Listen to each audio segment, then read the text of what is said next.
aluna, tudo bom? Aqui é a professora Andresa Bello. Esse vídeo aqui é uma sequência, né, jogos e recriações. Nós tivemos a aula 1, a aula 2 e agora esse vídeo é para a aula 3. Só relembrando algumas coisas que nós já falamos nos outros vídeos, que seria ali sobre os jogos e sobre a recriação. Nós vimos ali um pouquinho sobre a BNCC, que é a Base Nacional para o Currículo que deve ser empregado aí nas escolas, sejam elas privadas ou públicas de todos os estados, né, do Brasil, ou seja, na rede nacional, como que está sendo levado em consideração. Nós comentamos ali que a BNCC, né, ela vai trazer as orientações para cada etapa da educação básica. Nós temos 3 etapas na educação básica: educação infantil, o ensino fundamental e o ensino médio. E aí a gente vai ver também que a BNCC ela vai falar que existem 2 eixos norteadores para a educação infantil brasileira. Esses 2 eixos seria ali, né, o ato de educar e também de cuidar. E existem 2 coisas que são valorizadas no dia a dia, no cotidiano escolar para a educação infantil, que são, né, elas, o ato ali de brincar, né, seriam as brincadeiras e as interações. As brincadeiras, porque os nossos alunos, independente, né, da situação financeira, independente, de qualquer coisa, tá? Cor de pele, religião, enfim. O que tem em comum com todas as crianças no planeta Terra é o ato de brincar. A criança brinca, né, com qualquer coisa. Ela pode brincar com algo caro, quanto pode muito bem brincar com um brinquedo mais simples. Muitas das vezes ele é um brinquedo artesanal feito por ela, pela professora ou mesmo pelos pais, tá bom? Vamos lá. Segunda coisa seria ali a interação, né? Por que a interação ela é tão importante? Porque nós aprendemos a interagir no meio onde nós estamos inseridos. Isso é um ato aí que a gente vai aprendendo com o tempo, né? A gente não nasce aí apto, vamos dizer assim, né, com a interação. A interação ela precisa ser desenvolvida. E já nessa deixinha aí sobre a interação, vamos relembrar que na aula passada nós vimos sobre Vygotsky, né? O teórico Vygotsky. Se você não assistiu a aula 2, volta lá, assiste a aula 2 aqui no canal, para que você possa dar prosseguimento na aula de hoje. Lembrando que a aula de hoje nós vamos dar uma revisada em Vygotsky e entrar aí em Piaget, tá? Jean Piaget. Para a nossa prova online na plataforma, tá?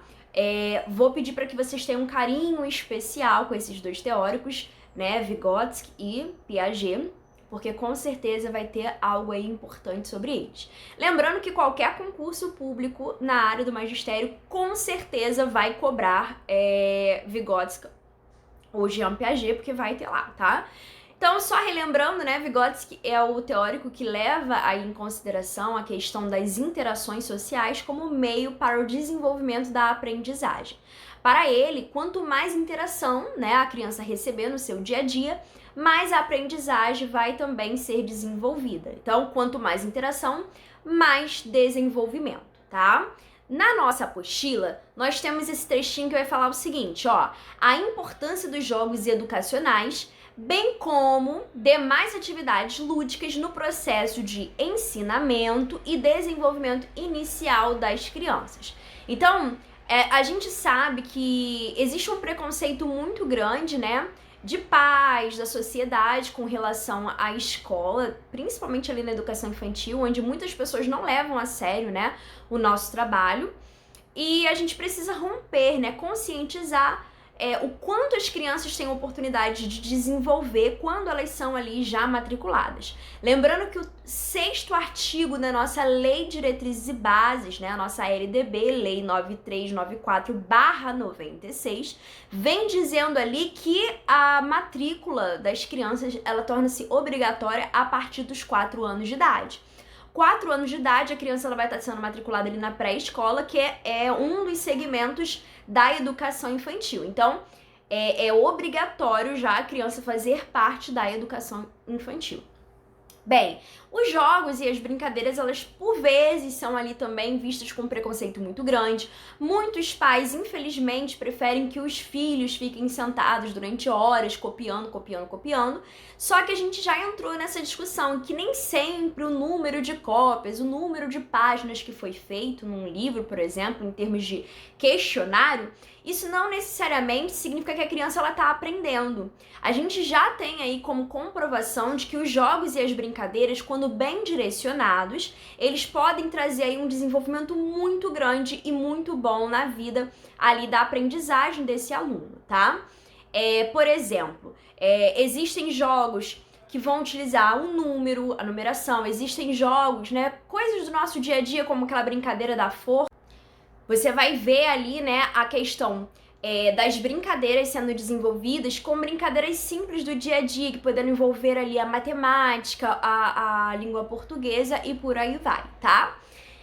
Esse trechinho aqui vai trazer o seguinte, ó, os jogos educativos são aqueles que contribuem para a formação das crianças e geralmente são direcionados para a educação infantil. Não só na educação infantil, mas principalmente, né, os jogos e as brincadeiras acontecem ali na educação infantil. É válido lembrar que existem mais de um tipo de brincadeira, né? Existe, por exemplo, ali a brincadeira que tem por intuito, tá? Atividades livres, onde a criança ela tá ali como um momento de lazer e diversão. E existe também as atividades dirigidas, que é quando o professor ele tem algum objetivo a ser trabalhado com um aluno, seja ali questões referentes a valores, né, normas, regras que a criança ela precisa aprender, tá bom? As autoras que nós estudamos aí nas últimas 2 aulas, né, elas vão elucidar que teoricamente os jogos são divididos em 2 grupos. Elas vão falar ali que existe os jogos de enredo e os jogos de regra. Que autoras são essa, tá? A Kishimoto, que é muito cobrada aí quando se fala sobre jogos e recreações, e a Adriana Friedman, ou Friedman, né? Você pode estar fazendo essa pesquisa aí para procurar até mais material sobre elas, tá? Os primeiros, no caso, os jogos ali de enredo, eles são chamados de jogo imaginativo, como, por exemplo, as fábulas, né? E essa modalidade, ela vai estimular o desenvolvimento cognitivo, afetivo e social da criança, pois elas vivenciam, né, o comportamento do adulto. Através das brincadeiras, a criança ela começa a vivenciar ali coisas do dia a dia, né? Você vai ver crianças assim reproduzindo a figura da mãe, do pai, da professora, né? A brincadeira de ser professor, a brincadeira de ser mamãe, a brincadeira de fazer comidinha, né? É uma representação social. Quando, né, o segundo pode-se citar o jogo de dominó, que seria ali jogos de regra, né? O jogo de dominó pode ser utilizado ali como raciocínio lógico, desenvolvimento, né, do raciocínio lógico, a utilização de número, né, a contagem, a questão das cores. Nesta, né, no caso aí do dominó, nesse jogo do dominó, a imaginação ela vai estar limitada às regras do jogo, pois essas normas vão nortear o jogo do início ao fim e vão exigir a atenção para que ocorra ali o desenvolvimento da criança, tá? Visão de Vygotsky. Só relembrando aí a visão de Vygotsky, que já foi estudada na aula 2. Segundo Vygotsky, o comportamento da criança ao brincar é diferente. Ela vai se comportar como se tivesse a idade além do normal. Como assim a idade além do normal? Ela vai representar situações em que naquele momento não chegou, vamos dizer assim, a hora em questão da idade, né? Uma menina de 4 anos simulando que ela tá grávida, simulando que ela tem um nenenzinho, que ela vai cuidar, que ela vai dar de mamar, né? Então, assim, todo o ato de brincar, no ato de brincar, a criança ela se comporta além da idade normal. Ela vai além, ela consegue mostrar um desenvolvimento superior ao que é esperado para a idade dela, né? E isso tem muito a ver quando a gente estudou ali sobre o desenvolvimento proximal, né? Com a ajuda dos amiguinhos, ela vai estar ali, né, partindo do real, chegando ao campo do potencial por meio ali do processo, né, da zona chamada do desenvolvimento proximal, tá? Bem, o brinquedo pode, então, proporcionar uma realidade irreal, né? Não precisa ter ali o compromisso com a realidade, pelo menos não naquele momento. ou fantasia, que é reproduzida através da vida do adulto, a qual ela ainda não pode participar ativamente, né? A criança ela ainda não pode participar ativamente, vamos dizer assim, né? Do trabalho, ela não pode sair para trabalhar, mas ela ali vai representar ela trabalhando, ela não pode ainda dirigir, não pode tirar habilitação, mas ela vai estar fingindo ali que ela tá dirigindo e por aí vai, tá? E aí eu até grifei esse pedacinho ali dizendo o seguinte: a aprendizagem, ela precede o desenvolvimento infantil. Olha que interessante, muitas das vezes a criança ela não está naquele momento da aprendizagem, daquele desenvolvimento que é necessário para que ela faça, realize determinada coisa. E ali a aprendizagem que ela tem vai preceder, ou seja, ela ocorre antes do desenvolvimento. Antes da criança estar plenamente desenvolvida, dentro da visão de Vygotsky, vai ocorrer primeiramente o que ele chama aí de aprendizagem. A criança ela vai aprender antes de se desenvolver. Então, nesse sentido, precisamos compreender que a criança sempre está aprendendo e antes de desenvolver suas habilidades e capacidades, ela passa pelo processo de construção do conhecimento. Ela conhece antes de terminar ali o seu processo de desenvolvimento infantil, no qual ela irá processualmente, é um processo, ela não vai do nada, terminou em 5 segundos, né? Em meia hora ela terminou. Não, é um processo, pode levar dias, né? Meses, pode ser inclusive anos, né? Processualmente desenvolver o que foi ali aprendido. É importante aí ressaltar que o conhecimento da realidade da criança não é de imediato, advindo de uma única experiência. Ela precisa ter vários contatos, precisa interagir, ter oportunidades, tá? Por quê? Porque esse desenvolvimento, essa aprendizagem, ela vai ocorrer por meio de um estágio. E esse estágio, ele é complexo, estágio porque tem etapas, e ele é gradativo, ele vai acontecendo pouco a pouco. Pois as imagens edificadas pela imaginação, que se articulam a uma outra, por sua vez, uma depende da outra para possibilitar a criança a compreender sua própria realidade e assim firmar aí uma ideia construída e transcrever o seu dia a dia. Vygotsky ele vai afirmar que para a criança com menos de 3 anos, né, a gente vai ter ali tanto Vygotsky quanto Piaget trazendo dentro das suas teorias o pensamento, a visão ali da questão do brincar, e ele vai perceber que crianças com menos de 3 anos, e eu grifei isso aqui na nossa apostila, que vai dizer o seguinte: o brinquedo é coisa muito séria, pois a criança ela não vai separar a situação imaginária da real. Para ela, aquela situação que ela está imaginando, ela está acontecendo de fato. Não só nas brincadeiras, mas em tudo aquilo que nós dizemos para as crianças. Então, muito cuidado ali com as nossas atitudes, né? Eu até comentei com outras turmas, eu tava um dia desse aí assistindo no YouTube um canal de um casal famoso, que tem uma criancinha também que tá famosa e tal, e assistindo os vídeos quando ela era bem pequena, a mãe fingiu que ela tinha se perdido, né, pra ver qual era a reação da criança. E ela ficou super desesperada, porque ela pensou que ela tinha se perdido. E aí, qual é o risco de quando a gente faz isso, fingir que abandonou a criança, né, fazer essas brincadeiras que muitas das vezes acontecem no nosso dia a dia. A criança, ela não separa ainda, dentro dessa etapa, né, a questão do imaginário com o real. Então você pode estar ali estimulando um trauma na criança, de verdade, tá? Aquele sentimento de que ela vai estar sendo abandonada, de que ela não é amada, de que ela não é querida e por aí vai. Então muito cuidado com as promessas que vocês fazem aí para as crianças, com tudo aquilo que você fala para a criança, porque para ela vai ser real. Inclusive ali as brincadeiras, tá? Já na idade escolar, o brincar torna-se uma forma de atividade mais limitada, que vai preencher ali um papel específico em seu desenvolvimento, né? Dentro da escola, esses jogos e essas atividades, as recreações, elas são dirigidas, elas possuem um objetivo, um papel específico para o desenvolvimento dessa criança, tendo aí um significado diferente do que tem para uma criança ali em idade pré-escolar, tá? A criança com menos de 3 anos, olha o que eu grifei ali, né? Isso aqui tá na nossa apostila, né?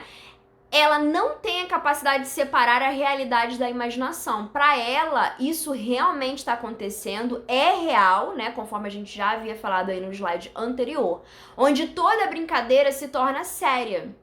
ali tá formando o caráter da criança, né? Eu tava conversando com a turma presencial e conversando, eu tava perguntando, gente, vocês conseguem reparar como que as brincadeiras que vocês faziam quando criança, de alguma forma, pode ter determinado algumas coisas que você faz hoje em dia? Como assim, né? E aí até algumas meninas falaram, professora, olha, tem alguma coisa que faz sentido, né? Eu brincava muito de casinha, de mãe, e esse foi se tornando o meu sonho. A mesma coisa acontece ali, né, quando é estimulado aos meninos, né?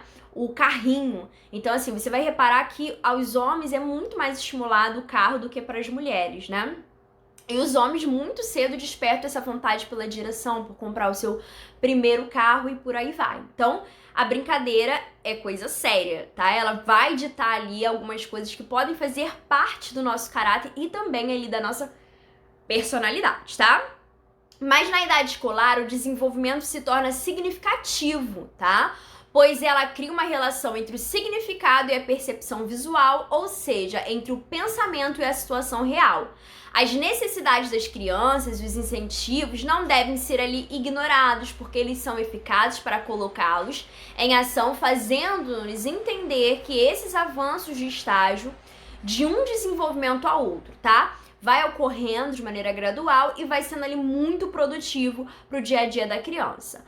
Ao brincar, a criança assume papéis, né? Ela vai fazer ali o papel da mãe, o papel do pai, o papel do professor, o papel do cozinheiro, né? E aceita as regras próprias da brincadeira. Se você reparar, até as próprias crianças, elas criam suas próprias regras, né? E as regras, elas começam a fazer sentido na vida da criança, né? Ela começa a perceber que as regras, elas são importantes através da brincadeira. Você vê que se a regra que a criança estabeleceu ali na brincadeira for desrespeitada, o que ela vai dizer? Ó, saí da brincadeira, não quero mais ficar, tá? Então ali vai ter regras próprias, regras muitas das vezes criadas pelas próprias crianças, elas têm ali a capacidade de entrar em acordos, né, através das brincadeiras e executando imaginariamente tarefas para as quais ainda não está apta ou não se sente como agradáveis, pelo menos ali na idade, na faixa etária daquela criança, tá? Vamos entrar então hoje, tá? Até agora foi uma revisãozinha aí de Vygotsky. Agora a gente vai entrar rapidamente na epistemologia genética de Jean Piaget. A teoria de Jean Piaget também é conhecida como teoria biológica do conhecimento ou como construtivismo de Piaget, tá? A gente conhece muito mais aí com o nome construtivismo de Piaget. Porém, nas provas de concurso, vai cair esses nomes mais bonitos, mais bem elaborados, né? Como epistemologia genética de Jean Piaget ou teoria biológica do conhecimento. Jean Piaget, ele foi um biólogo, então ele vai pensar como que ocorre o processo da aprendizagem, o desenvolvimento da aprendizagem humana, dentro da perspectiva da biologia, tá? Piaget, ele vai elaborar um método próprio de pesquisa, é um método clínico, né, de observação principalmente. Ele vai observar crianças, né, até a sua adolescência e principalmente ali os seus próprios filhos. E ele vai iniciar ali sistematicamente várias investigações sobre o desenvolvimento infantil e como que o desenvolvimento acarreta a construção da inteligência humana, tá? As teorias da aprendizagem não foram só Jean Piaget e Vygotsky, tá? Existem outros teóricos, como Jerome Brunner, existe ali o David Ausubel, Carl Roger, Gardner, existem vários, mas nesse momento nós estamos aí com dois, que seria ali o Vygotsky e Jean Piaget, tá? O que todos esses teóricos têm em comum? Eles partem do princípio de que o aluno ele deve ser um ser ativo, né, no seu processo de aprendizagem, ele não deve ficar mais naquela passividade que se esperava dentro das escolas tradicionais, onde a criança não tinha a oportunidade de participar, de brincar, de se divertir, de ser criança, né? A epistemologia, né, ela é utilizada comumente para designar o que chamamos aí de teoria do conhecimento, querendo aí descobrir mais sobre como ocorre o processo do conhecimento, se há alguma questão que pode influenciar.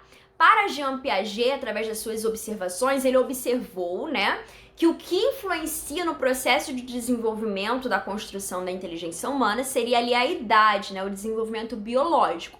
Diferente de Vygotsky. Para Vygotsky, o que influencia no desenvolvimento seriam as interações sociais, a capacidade que o ser humano tem ali de interagir. Então, o objetivo da pesquisa de Piaget foi definir, aí a partir da perspectiva da biologia, como o sujeito passaria de um conhecimento menor, um conhecimento anterior, para um nível de maior conhecimento, chamado aí conhecimento posterior, tá?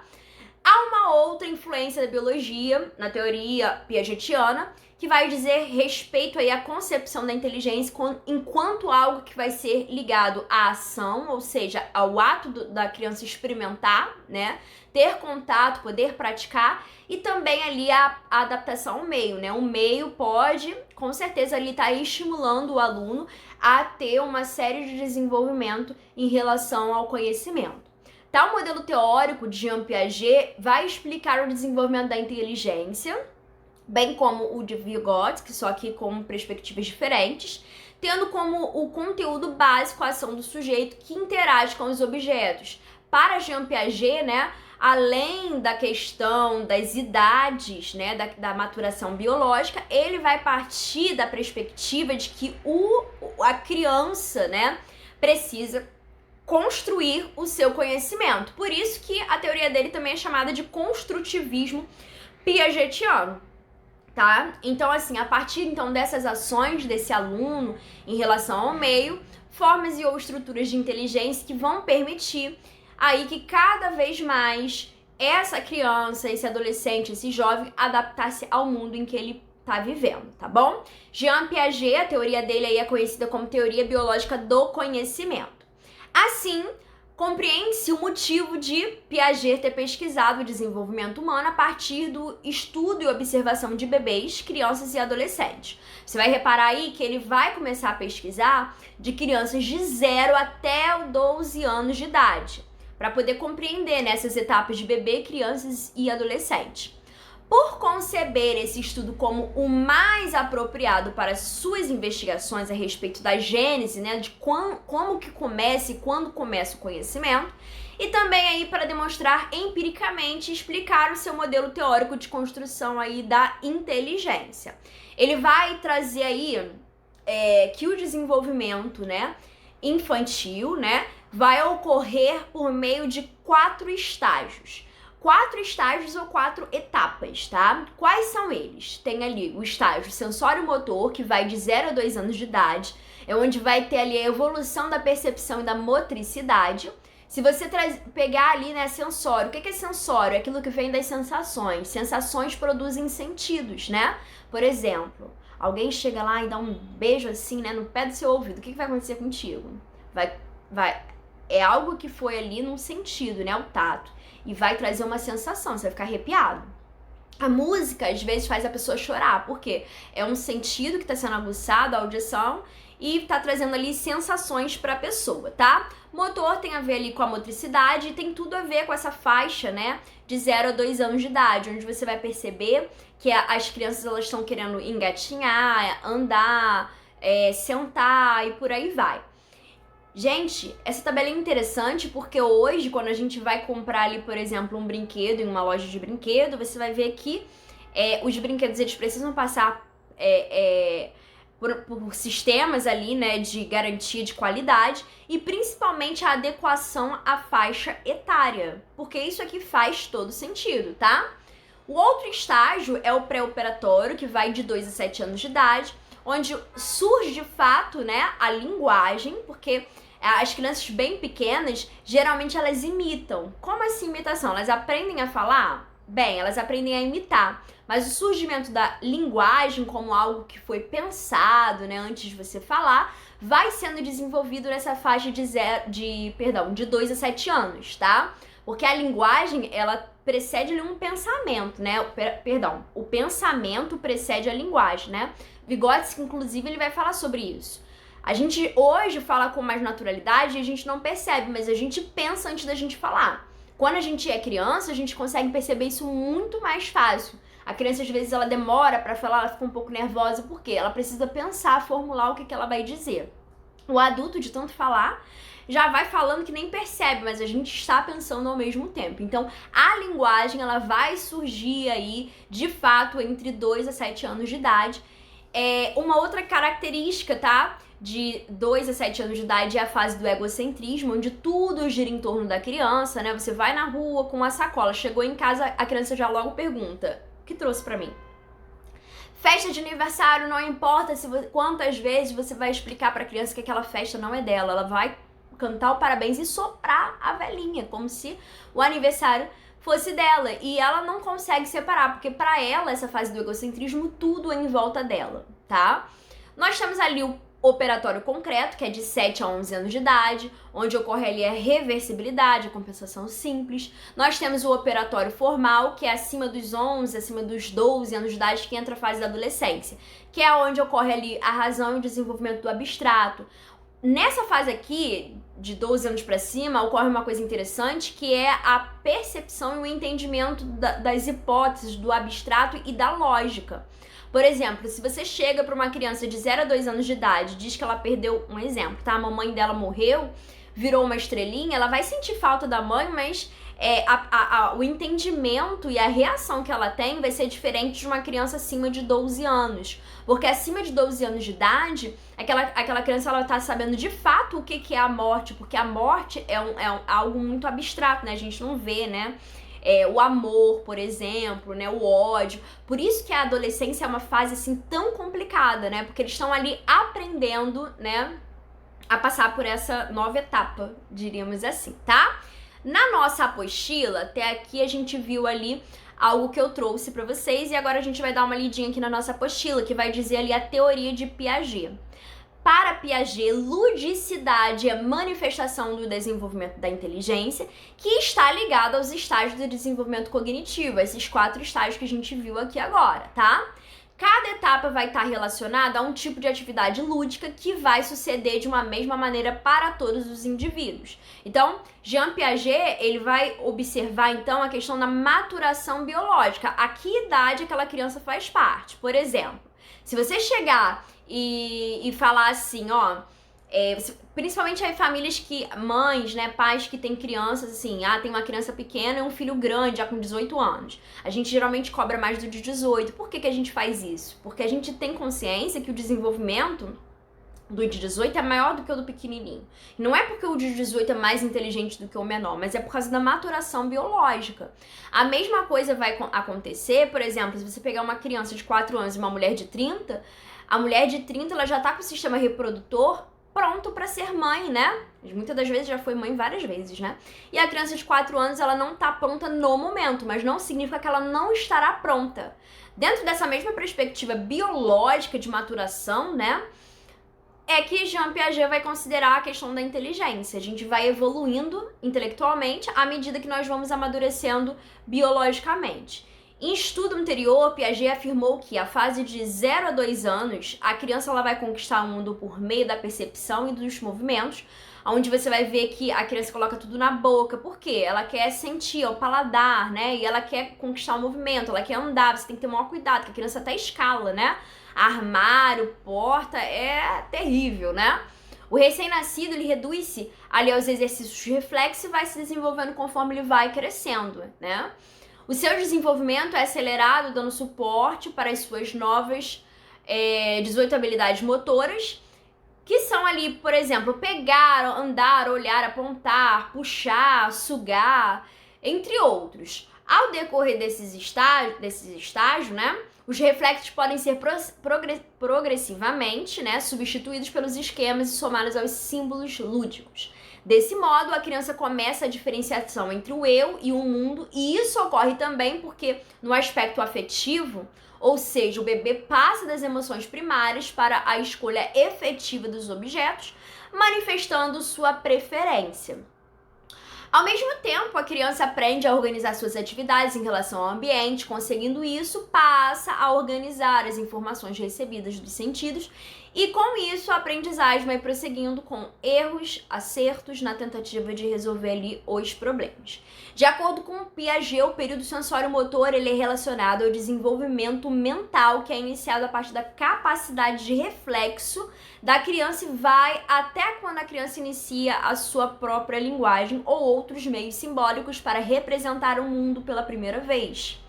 Há situações em que ela revive uma cena e imita com gestos, como levantando os braços, né? Você vai ver isso muito em igrejas, né? O pessoal fechando os olhos, levantando os braços para orar, e a criança faz a mesma coisa. Ela tá ali imitando aquilo que ela tá aprendendo do dia a dia, né? Pondo ali as mãos, por exemplo, em posição de reza, ou mesmo balançando a cabeça quando não quer algo ali oferecido por um adulto. No plano da consciência corporal, a criança ela começa a reconhecer, ou seja, a conhecer a imagem do seu próprio corpo. Quando a criança acaba assim de nascer, ela ainda não se compreende como um ser diferente no mundo, tanto que muitas crianças, às vezes elas pedem o peito e na verdade não é nem para mamar, é só para continuar ali se sentindo parte da mãe, porque para ela ainda continua sendo parte da mãe, ela precisa reconhecer que ela é alguém diferente no mundo, né, um a mais, né? O que vai ocorrer geralmente com a criança por meio das interações sociais e das brincadeiras que geralmente ocorrem diante do espelho, né? Na pré-escola e na creche existem várias atividades que ocorrem ali diante do espelho para que a criança possa se reconhecer como alguém diferente, um a mais no mundo, né? Com as suas singularidades, suas diferenças e por aí vai. Nessa fase, a criança ela vai aprender a reconhecer suas próprias características físicas, o que é fundamental para a construção da identidade da criança. Piaget vai tratar, né, os jogos infantis como o meio pelo qual as crianças começam a interagir consigo mesmas e com o mundo externo e vai chegar a afirmar que tudo é jogo durante os primeiros meses de existência. À parte, algumas exceções, apenas como a nutrição ou certas emoções como o medo e a cólera. Do nascimento até cerca de 2 anos, as crianças estão na fase sensório-motora, de acordo com Piaget. O que prevalece são os jogos de exercício, que se constituem como exercícios adaptativos, onde a criança vai explorar o mundo para conhecê-lo e para desenvolver o seu próprio corpo. E depois de ter aprendido, ela começa a fazê-los por puro prazer. Esse período se caracteriza pelo desenvolvimento, né, pelas ações. Nele existe uma inteligência prática e um esforço de compreensão das situações através das percepções de movimento. Quando ela refaz por prazer, tem início as primeiras manifestações lúdicas, de forma que ele chega a dizer que, por outras palavras, um esquema jamais é por si mesmo lúdico ou não lúdico, e seu caráter de jogo só provém do contexto ou do funcionamento atual. Os jogos, eles vão ser essenciais aí na vida da criança, né? De início, o jogo, né, tem-se como um jogo como uma forma de exercício, que é aquele que a criança repete uma determinada situação por puro prazer, por ter aprendido os seus efeitos e logo começará ali a apreciar os jogos no qual sobressaem melhor as suas habilidades e os seus interesses. O último slide aqui, né, vai falar ali sobre jogos e deficiência, né, como que devemos encarar ali, né, os jogos e a deficiência. E esse trechinho ele é bem interessante, não só para crianças com deficiência, mas para todas as crianças, tá? As crianças que sofrem de deficiência, elas precisam ter as mesmas oportunidades que as outras crianças, que qualquer outro, tá? Elas precisam ter a oportunidade de descobrir tudo que precisa descobrir dentro do jogo, de formas que ela pode ali se divertir. O jogo vai ajudar ali também no desenvolvimento da sua sociabilidade e também na sua capacidade de relação com o outro, tá? É triste, né, a gente vê ali no artigo 58 da nossa LDB dizendo sobre a questão de que a criança com deficiência ela tem o seu direito de ser matriculada na rede regular de ensino, mas quando ela tá ali junto com as demais crianças, muitas das vezes ela é encarada como um ser à parte e não há ali a possibilidade dela se envolver. E o jogo é uma excelente oportunidade para esse envolvimento, não só do professor com o aluno, como também ali do aluno com o aluno. O jogo participativo participado por crianças com e sem deficiências proporciona uma situação espontânea de relação entre uns e outros, oferece a possibilidade de viver a diversidade e também ali de compreendê-la, de respeitá-la. O animador tem que mostrar uma atitude positiva, né? Quem tá ali dirigindo a brincadeira, seja o professor, seja o estagiário, seja quem for que esteja ali, tem que mostrar uma atitude positiva perante uma criança com deficiência e planear as atividades tendo em conta as necessidades. De repente ali adaptando, né, a atividade de acordo com a necessidade dessa criança. É necessário que seja estimulado, né, a criatividade das crianças como um todo, não apenas das crianças com deficiência, estimular ali a curiosidade, favorecendo ali a participação de todas as crianças e uma coisa que a gente tem que evitar, né? Evitar atitudes de superproteção que não favorecem o desenvolvimento da criança nem da sua autonomia. Às vezes a gente quer super proteger a criança, independente da criança ser deficiente ou não, né? A gente acaba ali impedindo que a criança possa se desenvolver. Muitos pais fazem isso, né? Acabam ali fazendo uma super proteção com a criança e, infelizmente, essa super proteção impede ali, né? Que a criança, por exemplo, possa desenvolver mais rápido a sua autonomia, a sua independência, tá? Crianças com deficiência, dificuldade de aprendizagem ou superdotadas requerem ambientes ricos para suas necessidades, ali por vezes adaptadas, mas não devem brincar separadas das outras. O lugar delas é com outras crianças. O lugar de criança é com outra criança, né? Ali onde é estimulado o respeito, né? A independência, a autonomia, tá? A diversidade. Então, utilizar as brincadeiras em que todas as crianças possam, de repente, ali se colocar no lugar das outras crianças com deficiência, vai ser uma ótima forma ali de você interagir e trazer, né, essa criança ali pro convívio entre as demais crianças. No finalzinho aí da nossa apostila tem várias aí atividades que podem ser utilizadas no dia a dia com as crianças com deficiências ou não, para que elas possam ali se colocar no lugar da outra pessoa, né? Que isso aí é a alteridade, né? A capacidade de se colocar no lugar do outro, tá? Bem, queridos, final do nosso módulo, nós tivemos 3 encontros. Essas nossas 3 aulas ficaram gravadas aqui no YouTube, então você vai poder assistir quantas vezes você quiser, tá bom? Foram feitas com muito amor e carinho. Lembrando que no nosso próximo encontro nós teremos a nossa prova online, então estude bastante, leia aí a sua apostila, assista as nossas aulas aí, dá uma pausa para que você possa observar bem o que está escrito em cada slide. Vocês repararam que eu gosto de colocar também uma participação minha além da nossa apostila, com resumos e algo assim bem interessante, tá bom? Um grande beijo aí para vocês, que Deus possa estar nos abençoando e iluminando aí a nossa mente e o nosso coração, tá bom? Tchau, tchau!